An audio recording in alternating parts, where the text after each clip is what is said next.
Hello প্রিয় বন্ধুরা, পাহাড়ে জন্মানো টুকটুকে লাল চেরি দিয়ে কিভাবে বানানো হয় একদম সুস্বাদু মিষ্টি স্বাদের ঘরোয়া জ্যাম দেখতে চাও? তাহলে চলো আজ তোমাদের দেখাই। সবচেয়ে আগে আমার ভাই পাহাড়ের ঢালে থাকা চেরি ঝোপের কাছে চলে যায়। সেখান থেকেই হাতে হাতে তুলে আনে লাল লাল পাকা পাকা চেরি ফল, যেগুলো দেখলেই মন ভরে যায়। বাড়িতে ফিরে ভাই সব চেরিগুলো পরিষ্কার পানিতে খুব যত্ন করে ধুয়ে নেয়, যেন এর গায়ে একটুকুও ময়লা না থাকে। এরপর চেরির ভেতরে লুকিয়ে থাকা বীজগুলো ভাই একে একে আলতো হাতে বের করে নেয়।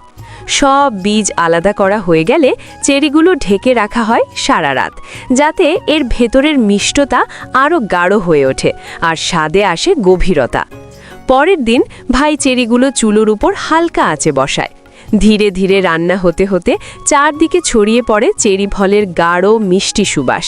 চেরিগুলো নরম হয়ে আসে, রং হয় আরও উজ্জ্বল।